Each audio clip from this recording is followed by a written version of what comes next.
Hey. Ugh, can't even talk. Let's start again. Hang on. My voice almost cracked. Welcome to From This Day Forward, a wedding industry podcast. My name's James Clarke, your host and wedding photographer behind Just James Weddings. This is a space for real conversations with couples, photographers and wedding suppliers, exploring what truly matters on a wedding day and how meaningful images can be created. Without further ado, let's jump on into the next episode.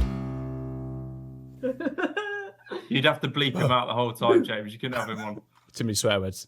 Too many swear words, yeah. Where's he got that from, no? I know, yeah. Well, like his mummy. Where's he got that from?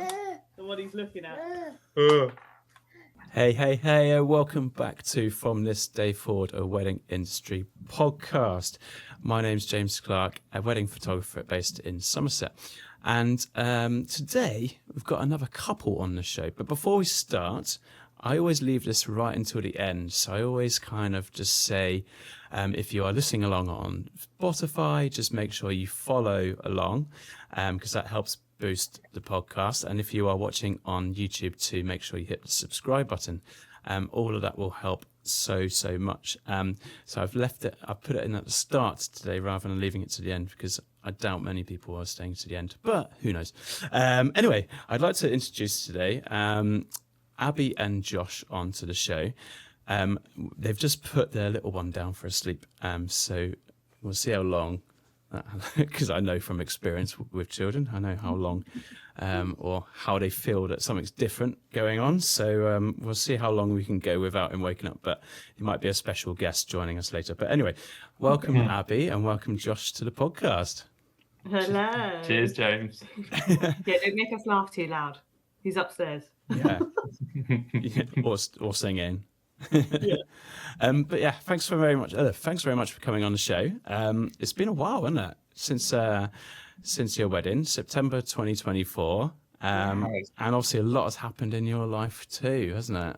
God, it feels like a lifetime, James, honestly. It does feel like a long time ago. Yeah, well, I mean, we were straight off the bat, we were very fortunate with a little baby boy. Yeah. So What's called a honeymoon baby. Honeymoon baby. It does seem a long time ago since we got married. Certainly rolled very quickly. But yeah, definitely. Yeah, you know when they're like, "Oh, just spend some time being husband and wife." We had a honeymoon. We had a honeymoon. And then pretty we had much. 8 months after that, and then you were grumpy for most of that. Yes. So Well, yeah. Have you been pregnant? Have you given birth? Yeah. Do you want to know what that feels like? I'm more than happy to share. So before this podcast started, Abi was putting Finley to sleep, and as I know from my own wife, sometimes it's a bit of a struggle. So Josh takes over, doesn't he? And then he puts him to sleep, comes down, he's like Conor McGregor coming in back into the Honestly. but yeah, I mean, he's the one that gave us the kiss of death because he was like, "Oh, he goes down so fast. It'll be 5 minutes to go upstairs," and then he's like screaming. It's like, thanks, cheers. What can I say? I'm his favourite. Well, maybe you should have done it at the start. But your honeymoon looked epic as well because you travelled around quite a bit, didn't you? Yeah, we did. We had a great time. We went to flew to Italy, and then we had a little bit of a road trip through Switzerland and Austria, and then and back into the Dolomites, and back into Italy. We did have a little bit of fun because our camper van broke down. I don't know if we want to tarnish said company, No, but they weren't overly helpful, and we ended up having to switch camper vans mid-trip. But it was pretty epic, to be honest, and I think it was exactly what we wanted and planned for. I think it was that first night away from a couple of nights out from the wedding. We sort of slept on a pass, didn't we? Yeah. In a car park, sort of 2,500 meters up in a car park, just by ourselves pretty much, and woke up to some fresh snow, didn't we, the next day? Well, when we went up, it was like super foggy, really hard, like no visibility. And then in the morning, it was the most beautiful view you could imagine, like this lake at the top of this massive pass. We went up to have a drink. Do you remember? We did. This random battled the weather to get to have a drink when it was that foggy, and then turned up into this tiny. I wouldn't even call it a pub, but a guest house. Like a hostel kind of. They were sort of more surprised to see us than we were to see them. Quite frankly, didn't speak a word of English. I was like, Josh, this is all your court here. Turned into Del Boy. It was. From It was. Australia. It was. It was. And then it was like wine. That was like the yeah. common language was wine. Wine, yeah, absolutely. Necked a bit of Wine and very, cheese. very strong wine. It was. And then woke up to the most stunning views. Yeah, so it was that. But the honeymoon was idyllic. It was like literally highly recommend. Get a camper van, travel around Europe. I think it was the perfect and sort of anecdote to the wedding. Really, the wedding being so sort of busy getting ready for it, and then finishing the wedding just complete sort of peace and tranquility. It was great. Yeah. Very different to most people's honeymoons, but I know. Yeah, it wasn't a beach. No, that's not really our jam though. So no, it was cycling, hiking, walks, swimming. Swimming. We did have a fun sauna experience, but I don't know if that's too early to share. Sorry? Yeah. Do we share the sauna experience with you? Or? I don't know, is that how Finley came out? I'm joking. I mean, so we were in Austria, and of course the not sauna, sorry, that wouldn't happen. So I don't know, whatever floats your boat.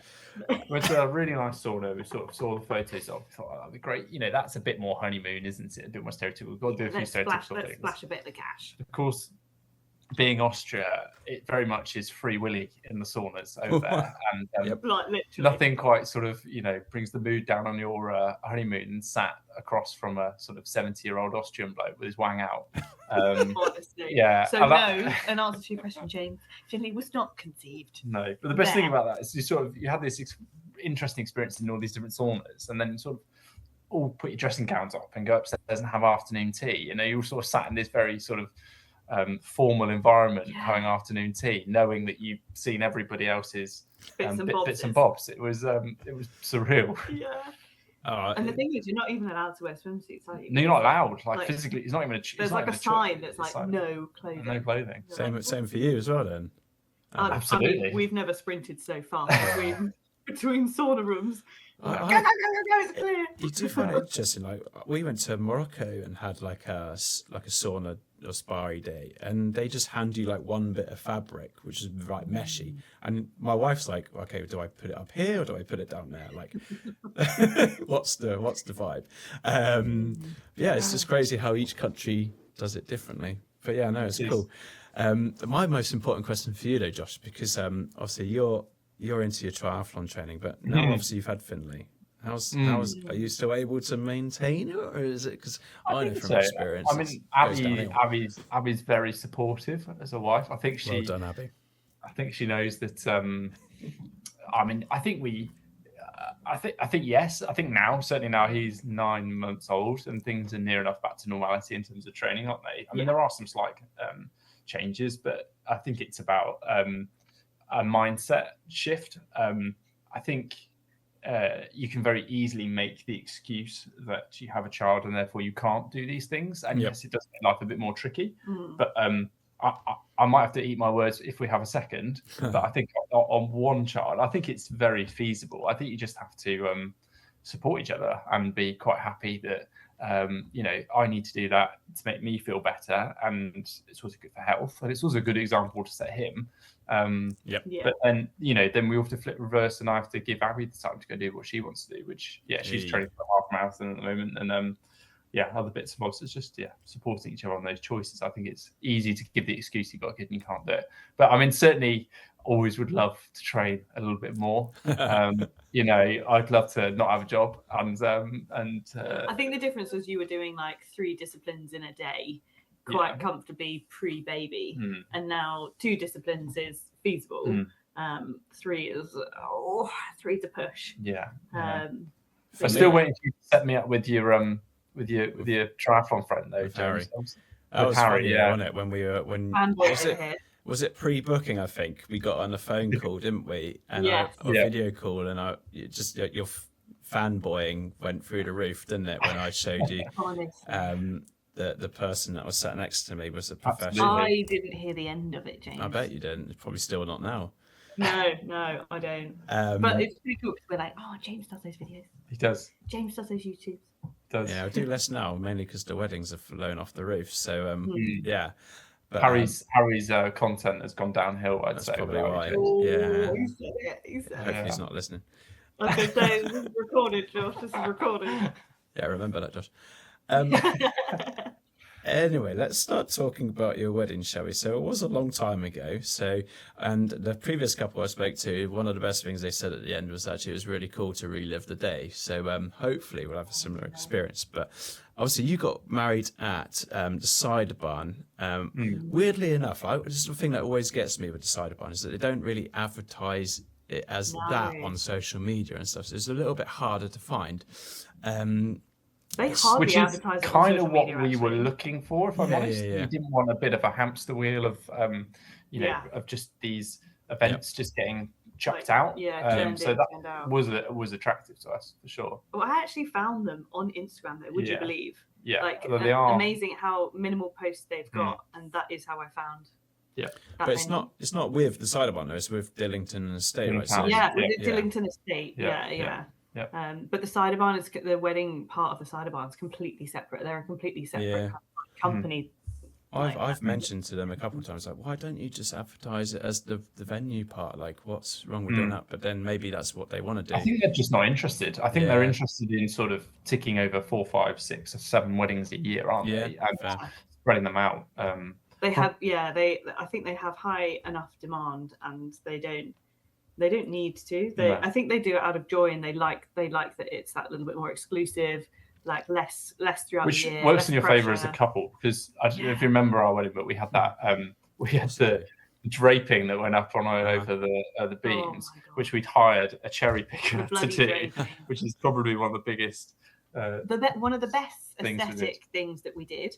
However, one of the biggest headaches. It was a headache. Yeah, imagine. For example, I got a call from the venue 2 weeks afterwards saying, "Is anyone coming to pick that up?" And I was thinking, I thought it had already been picked up by the company. Yeah. And, when we were in honeymoon on Switzerland, we'd just done a hike. We were coming down the mountain, weren't we? And then you got this call, and you're like, I think I need to answer this. He answered it. We're like, well, we're in Switzerland. Can't quite be there because he's like, is anyone there to meet us? And we were like, bear with us. But I think it's something to think about, isn't it, when you're choosing venues, isn't it? It's like if you are one that's sort of one in, one out, you don't have any of those luxuries really, and that's just worth thinking about. What did we get it? We got it from the Thursday through to the Monday. Supposedly, but it was more like Thursday through to the Monday plus an extra 2 weeks, I think. Until they realise that something's still there. To have availability for a venue, mind you, obviously, so you have to take into account our venue was bare. It was the most stunning barn, rustic barn, but it was completely bare. So we filled absolutely everything, down to the tablecloths. They do provide tables and chairs if you want to hire them, because they do store those. But so to have access through Thursday through to Monday to get all the suppliers coming in and coordinating that was really, really great. But if you had a venue that's polished, set up, and you just need to walk in on the day, then that's fine. But that wasn't really our vibe. Depends what you want from a wedding, doesn't it? How you want to play it. So was there anything else then that sold the venue to apart from that exclusivity? Because it is a stunning barn. So I think mainly the outside space. I think the whole look, the vibe, the look, and also the coordinator that walked us around, and we were like, "Oh, you're so chill. Yeah, you're what we want." She was called Esther. She was amazing. We had some really sort of slightly dictatorship sort of style on other viewings they were like, right, this is how we do our wedding. And they were like, I've been doing this. We literally had a lady say, I've been doing this for 30 years, so I know best kind of thing. And we were like, cool, this is our one wedding, so we're not gonna do it like that. Which they were sort of very much an open canvas, and as long as you're not going to break anything, they were quite open to doing whatever you wanted, really. Don't put a sparkler by the thatched barn. Absolutely. And we're good, basically. But no, I think it was mainly the outside space, wasn't it? Because it's got a beautiful bar outside. If you get good weather, which we were fortunate to, then you can really dress it up and have that space, and have some lawn games. And then I think there was also the opportunity, we had that field next to it, which we knew that we'd be able to get in there with you and get some photos. It was basically just so picturesque, wasn't it? It feels really exclusive. You are literally surrounded by fields and trees, so you're not overlooked by anyone. You've got this stunning church behind you if you do want to use the church, but we didn't. And the owner to the barn lives behind behind the barn. So it's like no one around bar that one person. And it's got this bold tree, like Josh said, with the bar around it. It's got a availability to have some grass area. So if you wanted like grass lawn games, then it's got this big teepee attached onto the side of the barn, which is epic because a lot of people have to pay extra for like marquees like that, and you can get it included. And then you also have the barn. So it was just like win here. I think the other thing that we were interested in as well was having a venue that had accommodation for our guests. Like we wanted to be able to have a big house and have, really be able to relax and enjoy it, and have the bridal party and the groom party in the same place. So it's got 2 houses, beautiful Airbnbs in their own right, aren't they? Which is sort of 5 minutes walk away. That we were really able to. They're kind of luxury cottages. Really. Well, our cottage is a bit of a disservice. It's bloody massive. Yeah, true. But, and very modern as well. It's a 10-minute walk in the evening, though, right? On the way back. Wow. Double 10 the minutes distance. stumble. We ended up getting, roll. We were like the last ones at the venue. We ended up getting a really rogue taxi that just came back because I think they were just trying to whip up, and they were like, "Do you want a lift?" And we were like, "Oh, we're I think she was like, "It's paid for." We were like, "Sweet." But yeah, so Dillington Estate, as part of the people that run the Cider Barn, they have like I don't know, five or six properties dotted around the area, like all with varying distances from the barn. Yeah, which aren't cheap, mind. Not cheap, but well worth are it. Exquisite. And the two that we wanted a bride house and a groom house right next to each other. It was just fortunate enough that was that, and they were almost identical houses. They had that wood-fired hot tubs in the garden, like the massive open plan, big A-frame kitchen and all of that. It was stunning. I don't think we chatted about James, but we obviously the boys fired that up the night before, got to go and have a few beers in there. Yeah. We nearly didn't make it to the wedding. I was basically skewered in that wood. It was so hot in there, but we were determined to enjoy it and drink our beer and look at the stars. But we all came out with these, because we sat here, these sort of lines across our chest. It was like we'd been we'd all been sunburned. We just had like your little garment from Morocco we'd had across the top, and then we just got like a complete sunburn. It was so red on the way down. You couldn't have you wouldn't have known, even with your little robes on for the little reel that we did. You wouldn't have known. Firing in extra logs. It's like no, I think it was so hot in there. God. I've done a few weddings there now, and been to like different bridal houses or whatever they want to call them, but they're so nice. Obviously got lots of rooms. You can go back, and obviously you said that you can use them for multiple days, so you've got it's just stunning. And it's cool to hear though that they are quite limited on weddings per year as well, because that you do get that with some venues that is every day. Sometimes you're not allowed in there until like 11, and that's like 2 hours before the wedding, so you're just like it's crazy. But I think some of my favorite weddings have actually been from your venue. I think when I've talked to other suppliers in the past, like some people go for like manor houses, which obviously there's nothing wrong with it, but like they feel like sometimes they maybe have to play up to it. Whereas like barns, you just naturally feel, I don't know what it is. It's just a big party, just a rustic, calming vibes to it. Yeah. Just explain to me though, obviously, because you mentioned it briefly with the barn. Like, I know you had a coordinator, Esther, who's lovely as well. It's pretty much DIY, and like you can just plan and do stuff as you want on the day, right? Is that how it kind of rolls? Yeah. So like, I think Esther had some ideas, I think, of things that have been done in the past. They have a list of suppliers, and they have some ideas of things and where people have hired stuff from before. But pretty much a blank canvas, right? I can't think of anything that they said don't do other than said don't set it on fire. Yeah, it was literally, you can have outside. You can't have fireworks. You could have outside heaters, but you just couldn't have sparklers. I think coordinators are strong. So she coordinates the bookings. But on the actual day, we didn't have it. No, so this man over here was the coordinator. I think your caterers probably did a little bit of that. We're doing her a disservice. Milkshake and Katie. I mean, she is. Caterer would be a disservice to her, wouldn't it? I mean, she's fantastic. Maitre d', we'd call her. Maitre d', I think she's sort of It's cool to see where they're at now as well. Wedding world, isn't she? It's cool to see where they're at now as well, because they've taken on, I don't know, is it not just the catering at Earnshill or something? Yeah, so they've been in touch with me recently as well, which is cool. about getting on the supplier list at that venue, which is yeah. So I used to which is work for the cool. Milk Shed back in the day, Yeah. as a humble waiter. So that's where I sort of knew them from. But yeah, I mean they're excellent, aren't they? They Yeah. are. Katie is organised. She did all the run sheet for us and things like that, and brought that together. And then the food is fantastic. And then you've got a healthy dosage of humour and things from Mark in the kitchen. Absolutely. So he's Australian, and sticks to sort of those vibes. And yeah, I think what was really fleaky was they got married on the exact same they did. Oh, date, wow. date in date. It terms was of their day, anniversary. but 21st of obviously not September, year. yeah. But yeah, so they It was their wedding anniversary catered on for our us on their wedding anniversary, yeah, which Oh. was super very nice. kind of them. Yeah. Yeah. Oh, that's Yeah. nice. What made you choose having the ceremony at the venue as opposed to, because you mentioned the church next door? Because I've done a church wedding at that venue too. So what made you choose the venue over the church?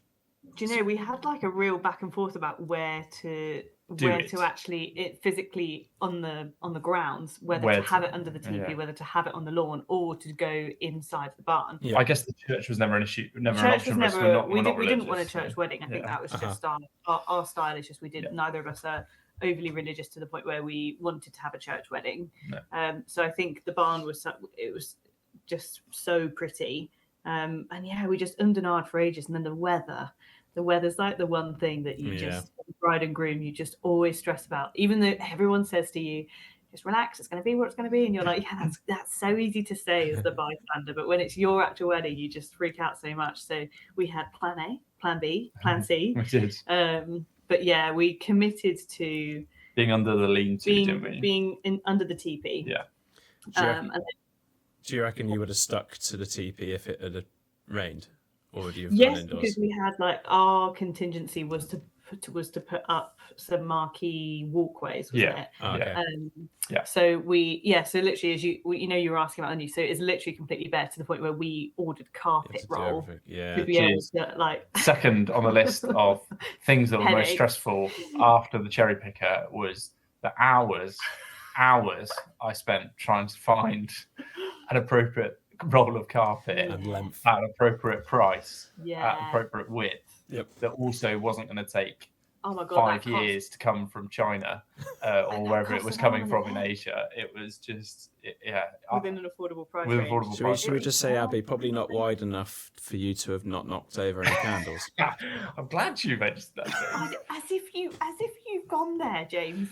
Yes, all right. When I was walking down the aisle, my dress Josh didn't might account have for your caught dress. one of the little pretty Well, flowers. I think for those who were at a wedding listening, I guess, this beautifully laid carpet with posies of flowers that my mum had made all the way down, and the big entrance of the bride. And the first thing Abby did was to swipe the first Do you know? vase. Literally didn't even realise I You did wouldn't it. have noticed, would you? Yeah. Did not even realise I did it until I was walking back, and I was like, "Oh, someone's knocked over one of the vases." Just say it was me. Lo and behold, it was the bride. Just say it was me. It's fine.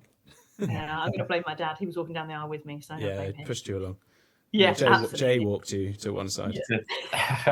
No, but that was so we decided to have it under the teepee because I kind of did the whole Pinterest look and saw we made a makeshift altar and curtains with the draping, the dreaded draping, but it honestly worked out so well because it looked stunning and really framed kind of the photos that you It was a bit of an amphitheatre, really. wasn't it? The way we sort of set it up, it was quite nice. We did semicircle seating arrangements rather than lines, which made everyone feel a little bit more involved. See it better And as then well. everyone had the same view. They were all facing us, Yeah. which was really cool. I actually didn't walk behind or in, around the back of anyone.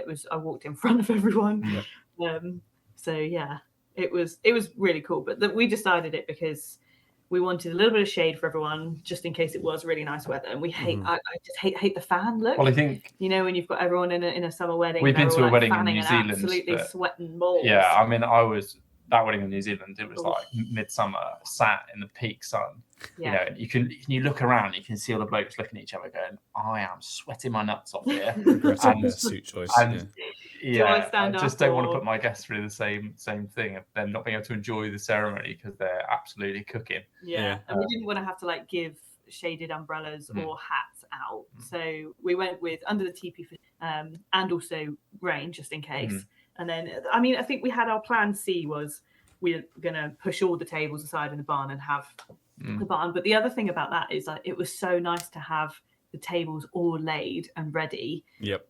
The way that I wanted it, I sound like proper bridezilla there, the way I wanted it, the day before or the morning of. But that took quite a lot of hard work to get them all in the perfect place, and because I guess as a bride you've got this vision and this view and all these Pinterest photos saved, and you're like, oh, I really want to replicate that. And sometimes you're putting your trust in other people with that, which is fine, and obviously you pay for that privilege of that. But I was the kind of bride that I was like, you know what, I'd love to just do it myself and know that everything's the way that you really want it, because it's your day. Like, I think there also comes a point where you have these ideas and opinions and images, and then you realise the budget. Oh my god, yeah. Oh yeah, I got knocked down a lot. Yeah. And originally our florist bill was something outrageous. It was like spicy. Oh, what was it? It's more than you think, isn't it? For florists. Florists are way more than you think. Honest, And then Josh, we had to sit down, and he had I love you, but what do we actually need? And I was like, okay, this is my absolute necessities. Well, well, not to blow your own trumpet, but my most liked Pinterest photo is your venue setup. Is it? Wow. Yeah. Which particular? Just a wide shot of your room. Just a wide shot of the barn. Wow. There you go. Well, I'm not going to take any credit for that. It was all Abi's. I have zero creativity. I think if you knew me, I'm very black and white. And what people need to know about you both, though, is you're super competitive, and also my most liked and viewed Instagram reel. Oh, here we go. I knew this was going to come up. I knew this was going to come up. James, this is not in my favour. It's not in your favour, no, because it was actually because. It's weird. I try not to follow trends, but at the same time, you were both like, we want to get the most viewed reel on Instagram for you. For me, you'd had someone that had gone reasonably well, hadn't they? On 90,000 views or something like that, hadn't you? For another reel, something. It was the glasses one, I think. The trend where everyone wore the same pair of glasses, and you were like, we want to better that. And so obviously we had the idea to just do your one, didn't we, Abi? But then on the day, I don't know. Was it on the day? Oh no, we just said in the pre-wedding chat, didn't we, that we'll just do the same thing, or we'll try and do something better. This is the groomsman. And I just went. It's just like it followed a trend, but it was like a different. Well, I think because I had this idea in my head for a while. Whenever we started talking about wedding, that you always get these very stereotypical photos of the girls getting ready in these lovely lacy dressing gowns, and they're sat looking at the mirrors, or they're holding a glass of prosecco. And I just thought, how funny if we had a completely symmetrical groom's version of some of these photos. Yeah, and then that sort of grew a few arms and legs into this reel. Well, that's what we originally wanted to get the two photos. Because we had like, in terms of symmetry and OCD, we had the same amount of groomsmen, best men to bridesmaids, maid of honors, and we literally wanted the identical, and two above each other when we were going to get it framed, and then it turned into this reel. I'll let you carry on. It's got how many? I checked this morning, 5.7 million views. Do you know, crazy, isn't it? Bloke's got 5.7 million, and you'd be amazed the places where people have recognised people. I work in healthcare, and I've been recognised by a patient for that reel. No way. And I've had Ellis, my friend Ellis has at work too. He had someone, and I've had people at work who are, don't follow me on social media, nothing like that, who scrolling through the phones and have seen, and they're like, said, I think I saw you on my Instagram, and Josh is like, oh, did you? There was a moment there where it was like, oh, how, particularly for us with sort of healthcare registrations and stuff, of sort of how appropriate is this for this to be in the public domain? And then you realise, it's only a bit of low level. You show a little bit of calf. Low level calf work, isn't it? I mean, it's worth it. I had some interesting comments I've had to block from it though, so don't. Yeah, I think there was a few interested parties, wasn't there? A few interested parties, and maybe a few people that were against that kind of thing. But you made a really good point there, Abi, about having like equal amount of bridesmaids and groomsmen, because It's not like there's anything worse than having to do a bridesmaid and groomsman photo and there be uneven numbers, but it does help so much. So, was it something that you had to, like, maybe on one side you had to go more of or less of? I think James, you're bringing off. You're bringing up some raw moments. Well, here. I think that probably goes to our personalities again, doesn't it? A little bit, in the sense of I'm a little bit more black and white, and I have a friendship group, and that is my sort of group, and that's who it is. And then Abby is loved by pretty much everyone, whereas I'm a bit more Marmite. And so Abby's a bit more like, I could have this person, this person, this person, and then this list, a bit like the flowers, was sort of growing arms and legs. And I think there's a few topics we're pretty much identical in all of our views towards the wedding, which was so handy as a bride and groom. However, there were a few topics where we did disagree, and this is actually one of them, which is hilarious that you brought this up. And so I really struggled with who and how many and what, and I wanted everyone. I was like, this person's really important to me, this one's really important to me, and it went, our cousins, family, everything. It's like James doesn't want to be a bridesmaid and a photographer. He doesn't. He looks so good in the dress. And so it was actually one of those things where I wouldn't say we had a Barney, but it was a few debates around it, and I eventually backed down and was like, okay. And because I kind of thought to myself, symmetry is great for the photos, but at the end of the day, I wanted who I wanted by my side. Yeah. That was more important to me than how many symmetry was, and that's the toying up that we had. But then Josh made such a good point, and this is no disrespect to anyone that has like multiple bridesmaids and grooms, that have as many as you like, it's your wedding, do what you want.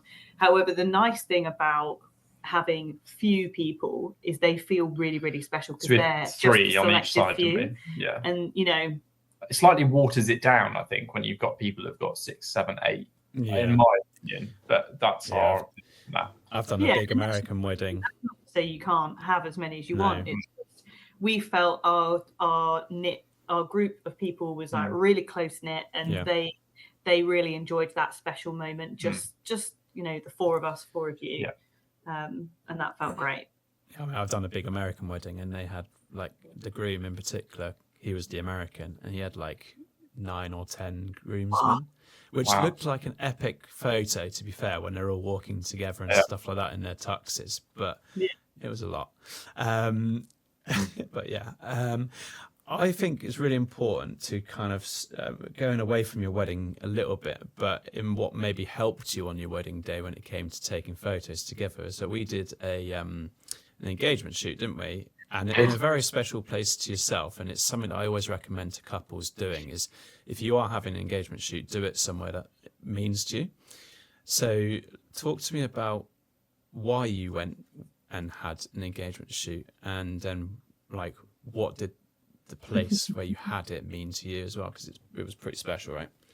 So I must admit, you were so keen for the engagement shoot. I wasn't particularly keen on the pre-engagement shoot. Hold on, Josh, you were gagging. You were like, really pushing me to do it. Gentle with the gagging, I think. Yeah, fair enough. Come on, keep it PG. I think I wasn't overly keen on it, but I think actually in hindsight it was a really good thing to have done. And you outright said no at the start. I also had a friend that had a similar opinion. Was like, I don't want to do that, because blokes are blokes, and don't want to do it. But it did.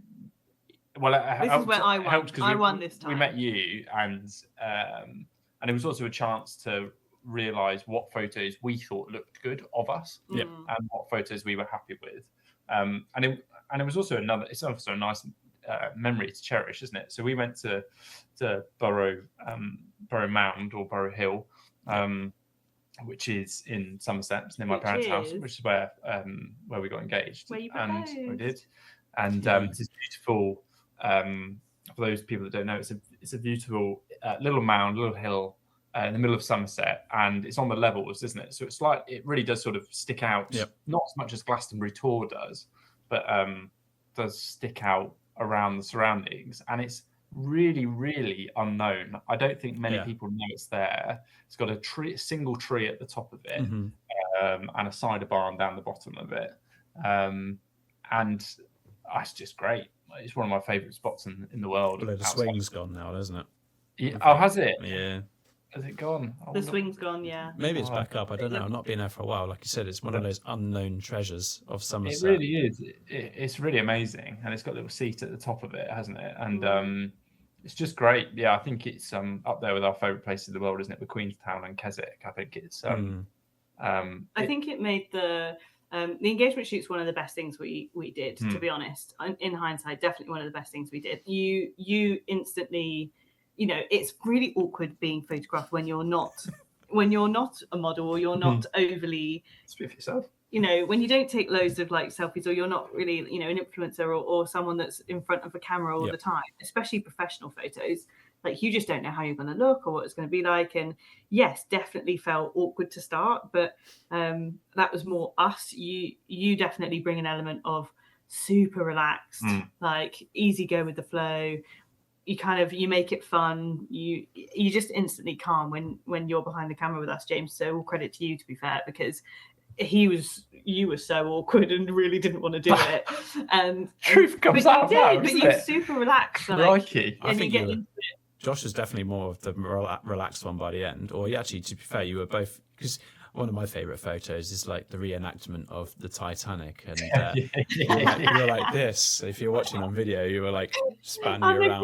Yeah, it was awesome.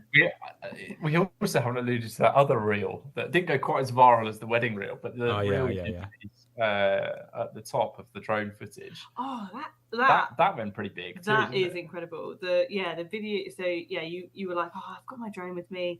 What do you think? And we were like, yeah, go on, go. Honestly, I couldn't imagine if you hadn't done that. Now it's one of our favorite videos, favorite memories, and it just makes the place was so special to us. It just enhanced it. It gave it. I don't know. It's just so special, and the sun setting also gave us a realization of what golden hour is and how that will look and what that may look like on the day. Absolutely. Having the vista that we had up the top of that small hill was just amazing as well. We didn't talk about, there was actually some planning here, wasn't there, James, around sunsets? I don't know if you remember this. We arranged the shoot at the same time. What's the word I'm looking for? With the it's like equinox or something like that, isn't it? Equinox, around. Absolutely, because we did the shoot in April time, which is similar to the September time, isn't it? In terms of the time of day that we'd be doing our. That was very clever of you, actually. Yeah, it was my idea. It was James' idea. Very clever of you, James. Well done. You're welcome. Yeah, so we got to know what the lighting would look like. At 7 o'clock when we would finished the speeches and we were going to have a bit of time to have some photos on the wedding day. Well, that's when we took photos on the engagement shoot. So it was good. Top tip for anyone listening. Do that. Top tip. Try and think about when to do it if you're going to have one. Yeah, it's. I always message the couple to say, like, I think especially if they're booking like well in advance, it's something that's quite useful to say, like, if we do it either a year ahead, or we do it on the opposite side of the year, because then the timings of sunset's going to be the same. Yeah. So it's. I think it's hard as a couple because I feel like with weddings you feel like you're constantly being upsold stuff all the time, and it's hard to not see it as an upselling opportunity. Yeah. But at the same time, it was I would definitely do it again. Yes, I'd recommend it as well. It was something that we were like, financially, can we afford to add on to this? But it was definitely worth the addition for sure. And lots of friends were like, are you going to do an engagement shoot? And I was like, I don't know if I can convince Josh. I don't know if he's keen to do it. And I'm glad I did convince you to do it. Yeah, I mean, that reel as well at the top of flying the drone around is quite funny because I'd done it with a previous couple. So when they actually saw your video, because their video was done around a single tree up on the Mendips. So like, I don't know if you've been there, pretty pools and stuff like that. You might have cycled past it, Josh. Maybe. But they'd go like, where were you hiding on this video?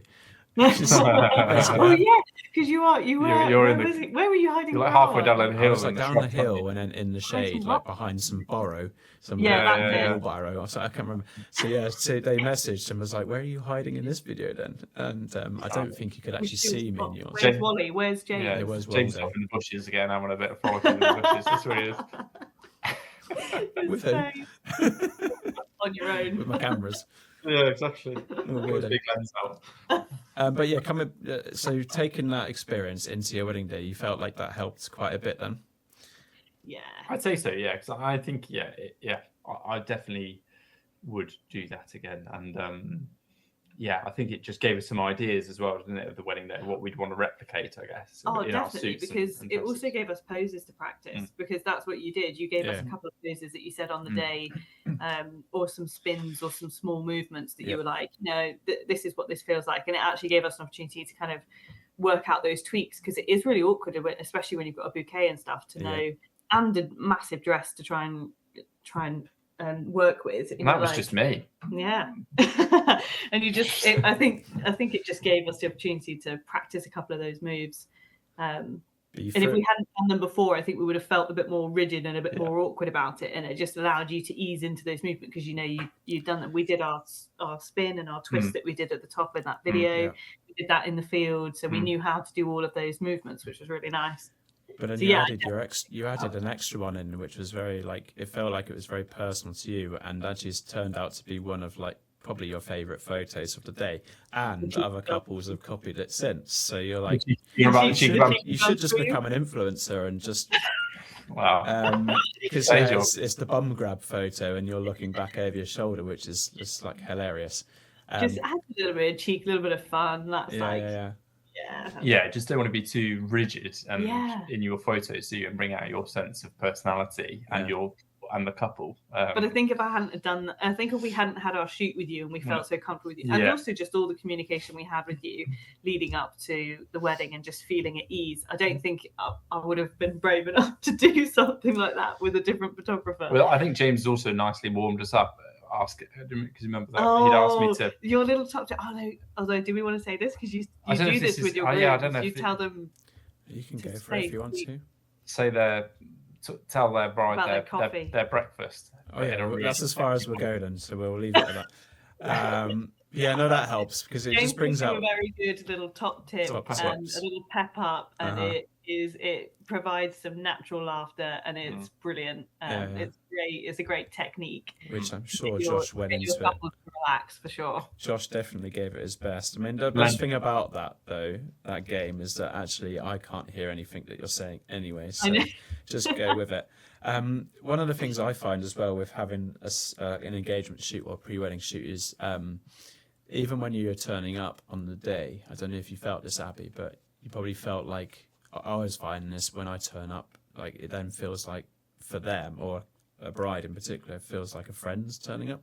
Did you feel like that? And then did that, I always feel like that affects the vibe in the room when you're first entering, whether you've had that shoot or not. Did you feel that at all? Yeah, 100%. But I think also when because you came to the bride's house while we were getting ready, and I mean I think most photographers would do that anyway. But I think the fact that we'd had such a good relationship with you before at the pre-engagement shoot, then the communication beforehand, because you do a couple of calls, don't you? Yeah. And and then to speak to you in the morning, I definitely felt really, really relaxed. And then, to be honest, James, love you, but didn't really necessarily notice you were just so good at this being there but not there, blending and in. You just blended in. You felt like one of our guests. I think I kept saying to you, have you got yourself a drink? I think I just felt like you were a mate doing the photos on the actual day, which absolutely makes you feel at ease. Because essentially, what you want really is your mate there taking photos in terms of the relaxation, but it's also they're very good quality professional photos rather than just your mates there taking photos. And they're sort of of the bulk and the floor. And I think so for sure. I think that's what works really well on the day, and then you end up naturally your guests relax into it too. Well, our pitch to you was candid. We were like, I don't even really want to. I think we had a couple of staged photos, but only because I think people were asking. My mum wanted one, or my dad wanted one, or your mum wanted, or we didn't have too many of the groom's family, and you get bride's family, and you get. We didn't really have the lineup. You didn't really have any planned. That's no. We didn't. We just wanted candid, beautiful photos capturing the moments of joy and laughter that everybody was in their natural, beautiful way. Yeah. And that's absolutely what we got, and I would not change that for the world. And then obviously our staged ones were lovely between you and me. And like I said, because we'd done the pre-engagement shoot, we were super chill about it. We got some golden hour ones in there as well, and then the only other formally staged ones were with the bridal party and the groom's party, wasn't it? Yeah. The only kind of staged ones we had, which were all really good fun as well, and quick. That's what we wanted. We said we wanted max time with our guests. We didn't want. I think we'd heard a couple of horror stories of like friends. I think you said this to us as well, James, wasn't it? About don't enjoy the party that you've paid for and that all your friends are at, rather than spending 2 hours away with the photographer and missing the party. Yeah, we'd had friends that had photographers that had said, no, we need more time, more photos, and it was like, oh god, whole time where, by the way, the cocktails were coming out, and I really wanted the cocktails. People would a different photographer may have whisked us away for up to an hour, 2 hours away. We were just like, nah, that's not what we want. We want quick, snappy, perfect photos, and then all just candid, fun ones. There's certainly been at weddings where you genuinely don't see the bride and groom for the whole of the reception until you sit down for food. That sort of hour and a half to 2.5 hour window, you just don't see them because they're off having photos. And I just think we had about half an hour, and that was the perfect amount of time for you and me to just breathe, have it to ourselves, because it is important to have that time. It is very important to have that time, because you do get pulled from pillar to post between all your guests. But that was like perfect for us. We had our moment, and then we wanted to enjoy the company of everyone that had made the effort to come from all distances and everything to come and see you. So that's what we did.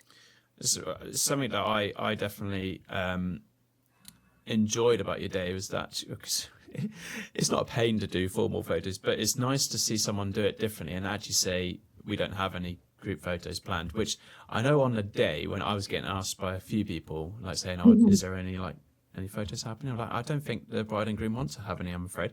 So I know it's very like traditional, and I think it was a lot of the older people that were saying, is there any family photos or anything like that? But it's very cool to see that you didn't do that. And then some people did ask, well, we got them done. But that's another thing that eats up into your reception time as well, is the formal photos. So, like, I know you said already, like, you didn't plan to have any just so you could capture the whole day as it was happening. But was there anything else that made you think, do we need those? Like, or was it just the fact that you just wanted to just chill?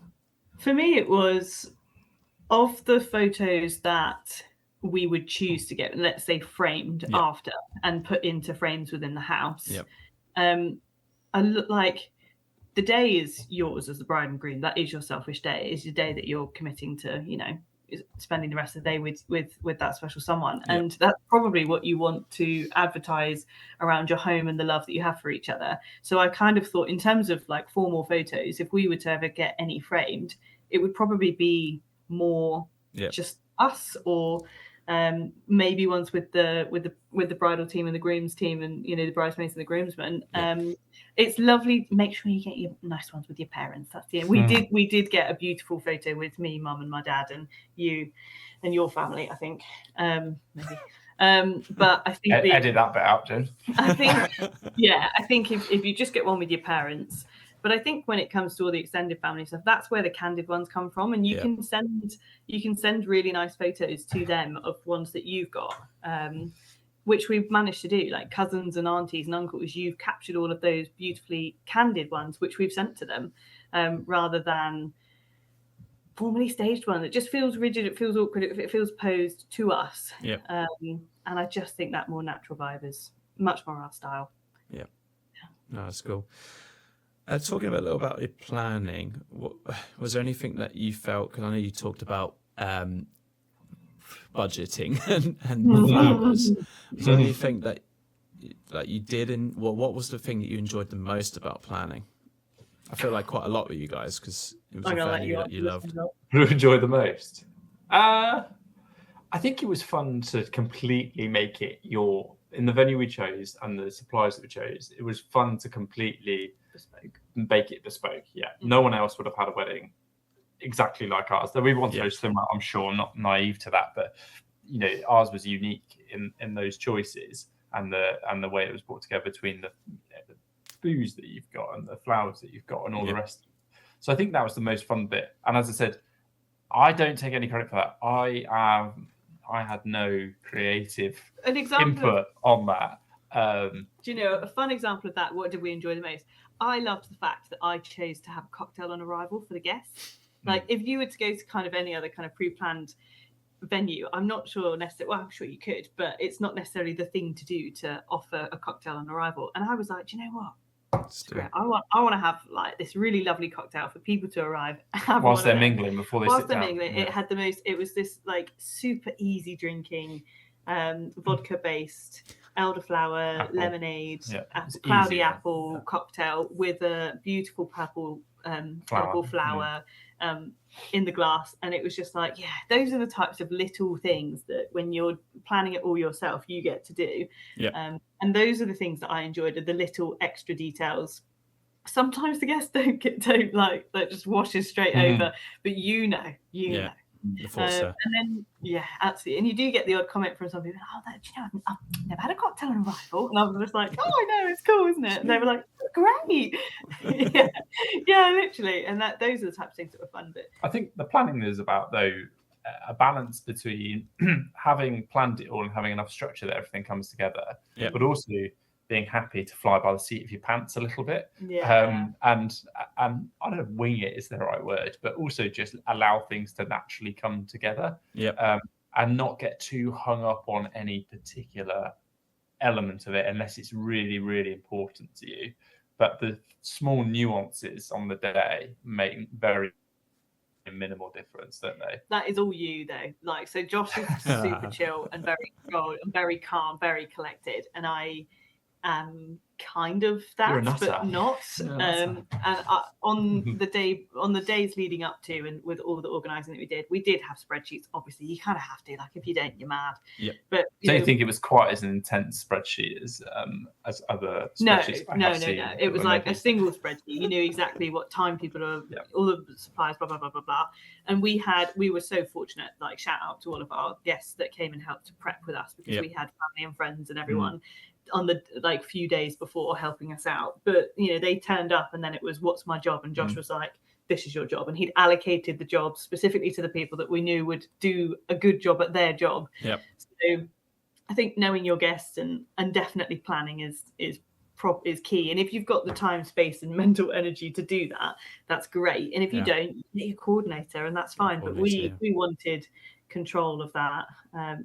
Control freaks, but we wanted control of it, and it was worth it to us, and it panned out. It all came together in the end, didn't it? It did. I mean, I did get up at 7 on the day, having a little mini panic, and then my bridesmaid popped out of her door because she heard my door go, and she was like, what are you doing? I was just going to go to the venue. I just want to do a couple of things. There were like beautiful hanging vases on string on this really pretty barn. On the beam. On the beams of the barn that I wanted in a specific way. Obviously, I couldn't quite trust you, Josh, to do that. No, honestly, and I think I'd given that job to someone else. Rightly so, James. Rightly so. Like, I'm not sure. And so she got up with me, and my mum got up with me at 7 a.m. on the day of the wedding, just because I just couldn't sleep, and that's what it is. And I got to the venue, did all of those little bits, and made them all like perfect the way I wanted them. And then I felt so much better for the rest of the day. But I think, one of the worst things is if I had walked in and been like, oh, that flower's not the way that I wanted it. Like, I'm sure you let it go on the day. But there was one set of flowers, weren't we? One to be. Here we go. Trolley them over. If there's one thing because I know, because you chatted to me, was your suppliers, in particular hair and makeup. So. Epic. It's not one thing that you kind of left quite late, but I did. I did. You did. Yeah. I think it was one of those things that we didn't realise we'd left quite late. No, that's the thing. And what I want to get out there to couples, in particular brides, is with hair and makeup, you don't quite realise how far in advance you need to book these suppliers. Far in advance. Like almost at the same time as a venue. Yeah, so there's like 5 or 6 things that you just have to get off the bat, isn't there? And I very naively never got married before. Thought, hair and makeup. There's an abundance of makeup artists out there and hair artists that it'll be fine. I was so lucky and blessed that the people I had were incredible, and I was very, very lucky to get them what I would consider late into a booking. But yeah, I have advised friends since to not have that very major stress. So what was I mean, I also didn't just go for. I think the thing is, you as a bride, you are picking people that you want to relate to, that you know are going to do a good look for you. Yep. Your personal style. So when I say I was lucky to get them, I really was. And it's not that I didn't search hard. I had a list of maybe 40, 50 people that I'd gone through, and I'd showed Josh, and I'd got in contact with 30, 40 different makeup artists and hair artists. That's quite a lot. And then I dwindled it down to some real, like, you know, special ones that I wanted, and was really lucky that my makeup artist, Mary Beth, she's changed her name. She used to be called Lilia Rose. Lilia Rose. I can't remember what the old and one now was. she's called I think she's now called Mary Beth. So Lilia is her daughter, but Mary Beth is actually her name. I think she is just now Mary Beth Hair and Bridal Luxury Hair or something. She had locked me in and then was like, you know, if you want, I'm getting other inquiries. If you want it, let me know. And I was like, yep. And then really lucky to find Jasmine for my makeup. She was epic. She was kind of coming into, I think, maybe her second or third year into the industry. So like similar to your time, you were second year in, were you? Properly, yeah. Yeah. Second or third, yeah. Second or third year in kind of the industry. And yeah, really lucky to get her as well. So I was picky, but fortunate. But yeah, I think I booked hair and makeup, I want to say 5 or 6 months out. Yeah. That's really tight. And that was me definitely being naive. So definitely recommend. What are the top things that you'd say? Venue for sure, because you're always waiting on a venue date. So pick your venue, pick your photographer. We locked those two in really early. Makeup and hair I'd get sorted, and you'll be surprised, but bands also get booked up if you're going for a band, unless you're going for a DJ or something. But those are probably the top 5, I'd say. And probably from my own wedding experience as well, is actually with bands or entertainment in the evening. That's probably somewhere to also think about stretching your budget on, because they're there pretty much for a third of your day. And from being at your wedding, I would say that your band is probably, I've never sung my lungs out as much as I have done at your wedding. I mean, mainly because of the music choices that they had. But yeah, Mumford & Sons, oh my God, I just let it all out whilst taking photos at the same time, obviously, and eating your lovely pizza. But yeah, would you say that is probably a big thing? Well, I think it's probably one of the things that when we were setting out priorities around how to plan this wedding, the band was, after the venue, was next highest on the priority list. And we spent a long time trolling through websites to look at them, which is not that intuitive. I was thinking that finding bands were going to be, some of these websites are really naff. Yeah. But you do eventually find them. And I think that was something we prioritized, wasn't it? Finding was bands that were folky, because we were in a barn and it went with the vibe. And we were really keen, or you were really keen on some form of saxophone. And bless him, the dude, he was cool as a cucumber, wasn't he? He came out into the crowd and played you a little solo, didn't he? So cool. Which, I'm sure he does that at most weddings, but it was a nice touch, wasn't it? And Come Find the Bride and play a little solo. I think the hardest thing is we're trying to find a band online, just because obviously when they're doing their recordings, it sounds so different to when they're actually singing live. So did you feel like that, and actually use maybe some imagination of what this is going to sound, what it's going to actually sound like in a barn? Absolutely, yeah. And we just wanted the live band experience rather than a DJ, didn't we? Talking about stretching budget, we stretched the budget because you can add members, can't you, to these bands, and so we padded them out, didn't we, with a couple of extra people to really sort of, rather than have a guy with a electric thing playing drums, we actually a drum kit, and all the rest of it, and a double bass, didn't we? And it was great. And it sort of brought the night together, didn't it? And I think from what I don't know, I was a little bit worse for wear by that point. I've been sort of stocked up on ciders by that point, but to a good level. But hydrated. I seem to remember the dance floor never really being particularly empty. Never. There was moments where it quieted down for sure, but I don't even really think it did, if I'm being totally honest, from what I can remember. Like, obviously you kick everyone off with your first dance, Yeah. of which we picked a very upbeat, fun first dance. Yeah. And that got everyone straight on the dance floor. And I didn't literally, apart from their break, as soon as the band came back on again, it was full. Yeah, it was, and the atmosphere and the band was so great. They were, and we found them on two different they were under different names. Confusingly, the bands can have different names on different websites. Because they've sold the licensing, haven't they, to those websites. So we were like, is this the same band? Yeah. So we found them twice, but they were a no-brainer. They were so good, and they and we also went for look. We were quite I guess chalet was the word. Yeah. We wanted a specific look for the barn. We wanted it to look, them to look folky and to like all come together and look like it was meant to be, and it did. And they were just great. They actually had to tell my little cousins to calm down a bit, to chill out, because they've got a bit.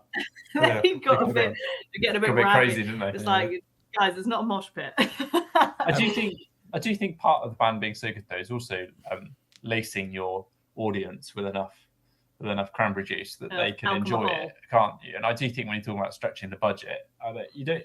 We're not big drinkers, but you've got to have a certain amount of, for most people anyway, you've got to have a certain amount of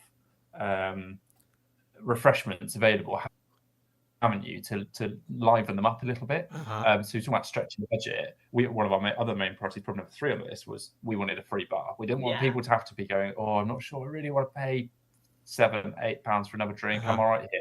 Not that we wanted people to get absolutely... Does kill the vibe a bit, doesn't it? And no one did get absolutely hilariously almost doing the free bar it manages people. Because they know that it's the access is there. I think sometimes when you're like, okay, right, we know that we have to pay after a certain time. So you're like, right, lace it in, go down. They're all smashing the wines, aren't they? Because they don't have to buy a drink later. And they didn't have that. It was a bit more of a relaxed feel, so people knew that they could go and get a drink whenever they wanted. We had what did we do? We did 2 big kegs of Doom Bar. Tribute. 2 big kegs. And then we had bottled beers as well as cider boxes.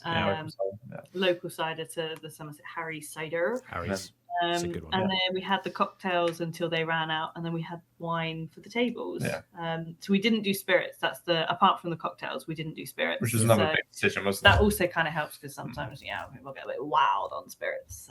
So going back to your dance floor though, did you find that you never left the dance floor? Or were there times? I don't think I did. I hardly left the dance floor. I did leave it for a little bit to play table tennis, because our super competitive nature came through. And we'd specifically got your brother to go and get us this table tennis table, because I was adamant I wanted it. So I went to play table tennis. But I think that was I came back to the dance floor. It was a slightly conscious decision, A, because I was enjoying myself, but B, also, when you go to a wedding and the bride and groom aren't on the dance floor, no one else is really interested in it. So I think you've got to invest in that yourself a little bit. This is the point I always make to couples: is if you are the vibe of your party, so if you're on the dance floor, your guests will be on the dance floor, and it's so true. Like you've hit the nail on the head there and stolen my thunder. But which is why do you want to start a podcast? But no, it's so true. You go to so many weddings, and as soon as the bride's off, or the bride and groom are off, and it's quite often enough it is the groom who goes first because they don't want to dance or whatever. But maybe not in this case. Moves were out all night long for people to enjoy. And say if the bride's on the dance floor by herself, no one's going to leave her on the dance floor by herself unless they're just that's what she is. It's fine. Absolutely. But I always find that, and it's something that I always give as advice: is you are the vibe of your party. If you want, and you've spent so much money on DJ or band, you need to be on it. Absolutely. And the bands aren't cheap, No. I mean, none of it's cheap. It's a wedding, is it? But like you said, you want to make it worth it. You want that atmosphere to be there. And it's also, I feel like the bands, although all bands generally are pretty amazing, but their energy is better when your energy is better on the dance floor. So the more they're there, then they liven it up a bit. They give it that little extra jazz. I don't know. And it's I think they feel it and they play to that. And I don't know. I also feel bad if no one's on the dance floor. If you take your shirt off, everyone else takes their shirt off. Well, this is what Josh did. Josh decided to take his shirt. Did you? I missed that part. Maybe I should have stayed. I know, you weren't there for that, James. It was getting wheeled above his head. Classic. Not a wedding without taking your shirt off. All is my it? cousins joined in. They Tie tried around to your head. my brother. He wasn't having it. You got the waistcoat off, and that was it. Your brother was very tight-lipped on that, wasn't it? No, it was it was good vibe. Tried to dress your uncle as well tonight. He wasn't having it either. No, your brother-in-law did. He He did. was like, Paddy got his shirt off. he's Irish. Say no more. Absolutely. Yeah. Probably led you down the garden path, though. Probably what happened. Yeah, it was great fun. If there's one thing you could, if you had the chance to go back and do your wedding day again, what would you have done differently? Do you know what? I think this is going to sound like a really knobby answer. Here we go. But it genuinely was the best day of our lives, wasn't it? We were very fortunate that everything went to plan. Am I looking at it from rose-tinted glasses? Absolutely. I think if there's anything we would do differently, I think we probably would if we had a bigger budget. I think there's things we would do differently. I think we probably have you wanted a cocktail like shack or truck. Oh yeah, like an actual cocktail truck. Yeah. So I think we probably would have had one of those outside, perhaps, for people to give a slightly different experience to things. Maybe. Yeah, maybe just so they could do some like fun tricks and stuff, because I quite like that. But would that have suited your venue though? Because obviously you mentioned about an actual bar around a tree. Would it have suited the venue? Possibly not. I'm really trying to think hard. Is there anything we could have? Do you know, James? I really wouldn't have. Book your hair and makeup earlier. That's what you would have done. Oh, fucking hell, yeah. I think. Yeah. I wouldn't have had I wouldn't have given all my bridesmaids notice that if you do you want your hair and makeup done? But, you can. No, I'll do it myself. And then on the day, poor Jasmine. Oh yeah, absolute shout out to Jasmine for this. On the day, no, and she'd like timed it all. She'd arrived at a certain time because she said, do you want me to arrive early? And I was like, no, just me and one of the bridesmaids having our makeup done. Like everybody else is sorting themselves out. Oh no, they decided, well, we weren't the same eyes. Yeah. I was like, oh, okay. So have your makeup artist arrive an hour earlier than you think, just in case, if you've not got all of your bridesmaids having their makeup done, just in case they decide to change their mind last minute. That's the only thing. Yeah. I literally wouldn't have changed anything else. I don't think you per se. Is there anything you can think of from our wedding, James, that you did that different? I don't think so, to be fair. No, it's an interesting question. This is where it comes into it. You should have started your own podcast.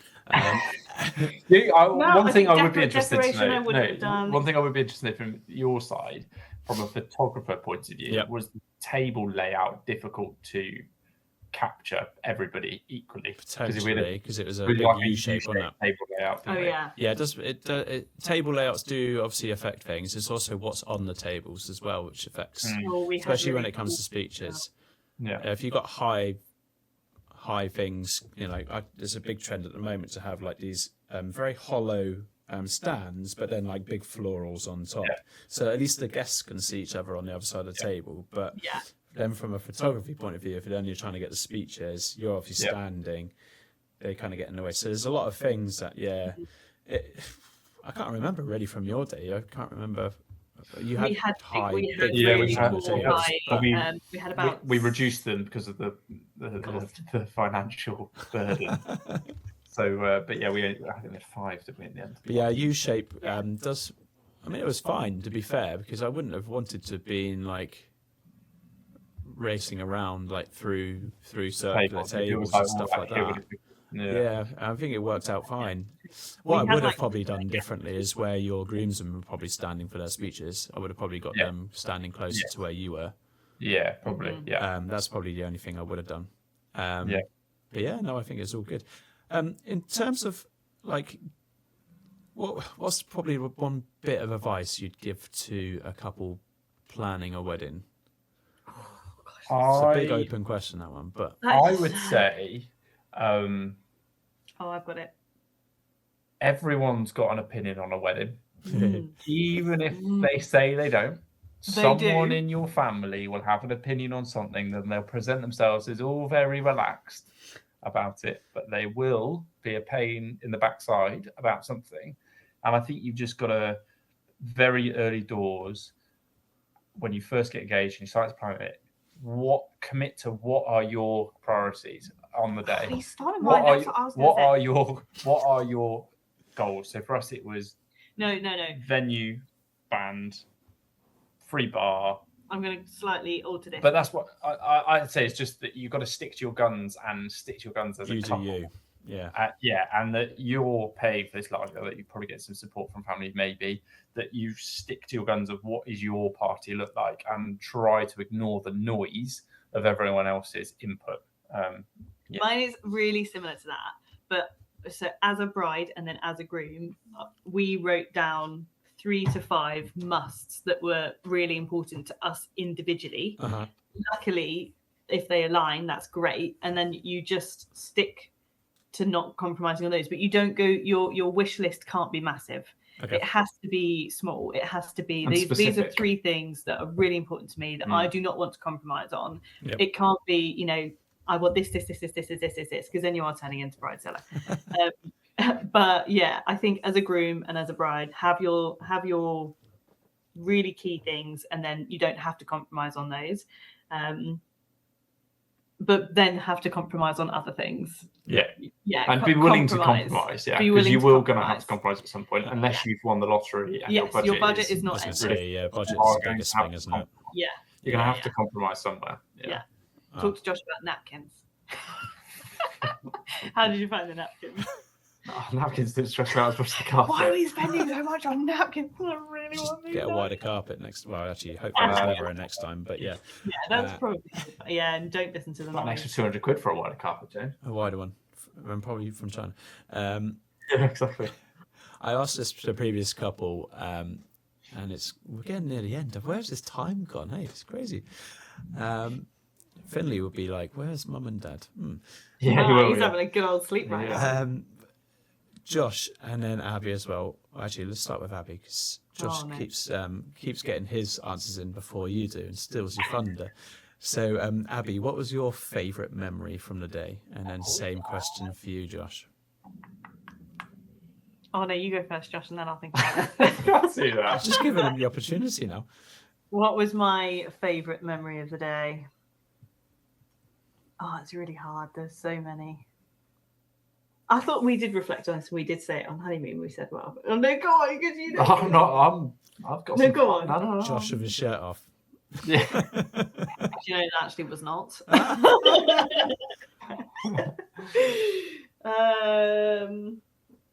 got a couple. I think sitting down and doing the signing was actually because your heart is racing a million miles an hour and you're really anxious at the start. And then as soon as you sit down to do your signing, you've done your spiel and you literally you just sigh this breath of release because the rest of the day is just a party and you are just in for the best time. So I think once you've done that signature and you sat down and you just look at each other, you're like, we're married. Sweet, it's done. Like, we can just chill, have fun. All the anxiety of people being like, what's she gonna look like? What's her dress like? That's all happened. You've done your walk. You've not tripped over. Thank God. The PDA's over as well. Yeah, absolutely. And it's just, and you just breathe and relax. So doing the signing and then running down the flower confetti petal and doing that kiss, that was really special. That was that's one of my great memories. Because then after that, you're so excited because you get to speak to everyone. Because at the start, you're like, oh, I can't, you're smiling and you're looking and you're giving everyone a little bit of a wave or a wink or an eye, and that's lovely. But you're not talking to them. And then as soon as you do the signing, as soon as you do that final photo down the confetti aisle, you're like, everyone comes and swarms and talks to you, which is like, so you're like, yay, I can speak to everyone now. And then so that was. Mine was signing it with you, and then I'm going to go for 3, and then my third one was actually this is really sentimental and sweet, but it was my dance with my dad. Aww. That was a really special moment for me, and you were so good and to let me have that. And obviously after my first dance with Josh, the band had a break, and to get everybody back on the dance floor, my dad had no idea, but we've got a song after it's actually a movie, but we had a song that was like special to us, and he had no idea. And then the band were amazing, and well, actually, no, we played it on a recording, but I then did like a very short dance, just me and my dad, like a father-daughter dance, and then everyone was around us watching, and then came back on the dance floor again. So that was a really good way of getting everyone back on the dance floor. But yeah, those were my favourite ones. What about you? He's going to be really soppy here, and he's going to say, "No, he's not. He's going to be like." He's going to be like the beer and the pizza. It was when the day was over, James. When the pizza came out. Pizza is life to Josh. I think it was probably during my speech when I first started talking. You got the first gag out of the way, and everyone was laughing. And then it was probably just standing there, and the sun was setting, wasn't it, behind them? Standing with a glass of wine, you got your new wife on one side, and then just sort of looking around this room of people that were all smiling at you. Yeah. And just knowing that everyone that was in your life was in that one room at that moment and was enjoying that moment for you guys. And I think it was just that. He has gone sentimental. I think it was just that. It was that moment. I think probably. Yeah. Just of complete peace and tranquility of just feeling that we pulled it off. It was a great day, and that you pulled it off, and it was good. And then just running away with getting a few giggles on the speech, and then you also know everyone's looking up for you and like wanting you to do a good job and wanting you to be funny. And even if you're not that funny, they're going to laugh. Just a very quick one I just thought of as well. This is not my favourite of the day, but something that was unexpected was really enjoying watching the interaction of friends and family that didn't know each other, finding that they liked each other. Yeah. So, like, for example, like my mate James finding that he got on really well with your uncle. Yeah. We did slightly plan that. We did plan it around we the went a bit seating rogue with our seating plan, so we did musical chairs. Yeah, that was cool. That was also highly recommend that. So each course you can handle the chaos. Yeah, we had our MC stand up and say, okay, after your starters, stand up, you're moving to your next position, which was on your cue card. We had to write 3 seating plans, so that was a headache. But we purposely picked people with similar interests that we knew would like each other or would get along, like just said, that would never have the opportunity to do it. It took time, it took effort. It did take time. Patrons must have loved you. It paid off. It like massively paid off because, like you said, you then got to see them later in the evening or on the dance floor having a boogie because they felt comfortable because they'd had a good chinwag about whatever their mutual thing was that they had. I think the only way you could do that though is the way we did it, which was having a block menu. You couldn't have had too many choices. We had shared, shared menus, and I mean, you could do it, but your caterers would have had it. Yeah, caterers would hate you. Absolutely hate you. Yeah, you'd have to pay them double. Funnily enough, I did one of the couples. Funnily enough, at your wedding venue, did a reaction video to seeing their gallery for the first time, like the slideshow. And so it's quite funny when you talk about like guests interacting and stuff like that, because there was a photo on there and they reacted to it. It's like, why are they in a photo together? So it's really cool on wedding days when you do see family and friends come together. Obviously, I know some weddings is a bit different because some families just don't get on, but most times you do see family getting on really well, and it's really cool to see. Absolutely. Definitely. Absolutely. Yeah, definitely. Cool. Well, from this day forward, do you like that? What will you carry from your wedding day the most? This bloody thing. Yeah, it's awkward, isn't it? For men, it's like never wear. Like, do you ever wear jewellery? Well, this is my second one. Obviously, first marriage, but cracked. Did it? No, you really protest. He really protested. Actually, he was really like, I don't want a ring. I don't want a ring. I was like, you're wearing a bunny ring. And now it's like your skin, isn't it? You wouldn't even know. Just got used to it. I do take it off for exercise though. If there's any blokes listening that are wondering. But... That's not the answer to the question. What are we going to carry? You can get rubber ones now, though, can't you? You can get rubber ones. Can you? Just either or protectors. If you're doing like heavy duty stuff or exercising, and you want to show that you're still married, you can just get an Amazon like rubbery one or whatever, and it's I think I'm going to resist the urge to make any form of rubber based. Oh, all right, let's move on. On fingers or on anything. Yeah. Right. What was the question? What are we going to carry? What are you going to carry through the most from your wedding? What are we going to carry through most from your wedding? I think it's probably just the main memory of it just being the best day of our life. Pure joy. We look back like because of major events that happen in your life, and when we had Finley, that's also a major event, and we'll carry that forward as well. But I just think, when you asked the question of would we have changed anything, to us it was just we were just so blessed and so fortunate that we had a wicked day. The weather came out, everyone turned up, no one was unwell, like no major things went wrong. I think we'll just carry the pure joy from the day. I think that was unexpected as well. Like I'm not overly soppy, and I wasn't overly expecting to sort of reflect back and go, geez, that was probably the best day I've ever had. It was great. I think we might be about to have a little visitors, James. That's fine. Well, if he is waking up, it's probably a good point to end, because that is one of my last questions. So He's make a cameo appearance, 2 seconds. He's going to make an appearance. Well, only if you're happy for him to make a cameo appearance. So absolutely. Bring the big lad down. Hello, big boy. Hello. You say hello. Oh, it's not him again, is it? Hello, big boy. Hello, everyone. Hello. Oh. Who's that? He's playing peekaboo now. He is. Oh, good old Finley. Do you know what? Actually, it's one of the loveliest things I've had as a wedding photographer is when couples send through like announcements that the next step in their life together is happening. So like, I know obviously not everyone's fortunate enough to have children, but it's so nice when couples send either a scan photo through or they just tell me that they're expecting. Like it's such an amazing feeling, because I know obviously a lot of it is because of the relationships I form with couples, but it's so nice to hear like and be thought about, which is cool. Well, we just, because I think we sent you a message of the scan. I think I can't remember what you did now. We sent you something of you when you were in Mummy's tummy.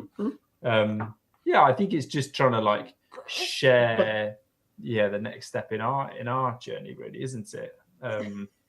Bless you.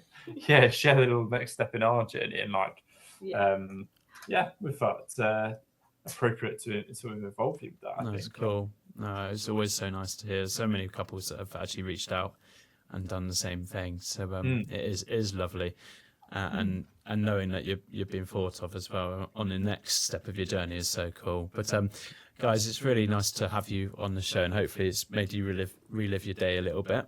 It's been lovely. Yeah, it's been really nice. We'll try and share as much as we can the Cider Barn in any form of link or whatever, but because it's a hard place to find. Fax it over, James. I think that's sort of the level of social media, perhaps. Yeah. But no, it's been a pleasure having you both on. Hope you've enjoyed it. An hour 20 has like vanished very easily. It's been so nice to talk to you. But get your priorities in now. Hey, Finley. Milkies. Yeah, hey. Milkies. But no, it's been a pleasure, and thanks very much, guys, and hope you enjoy the rest of your day. Awesome. Thanks, James. So lovely to chat to you again. Bye. Bye. There we have it, and thank you so much to Abi and Josh for coming on the podcast. I think there's quite a bit in that episode to get out of it for couples and other suppliers, so hopefully you have enjoyed that. And next week we've got Lee on from Red Letter Films. He's a very good mate, and we also have a joint package together for photography and videography for your wedding day. So really excited for Lee coming on the show and talking all things videography. Thanks very much again for listening. Again, if you're listening on Spotify, hit the follow button. If you're if you're watching on YouTube, make sure you hit the subscribe button and maybe also the like button. But until the next episode, thank you very much, and see you in the next one.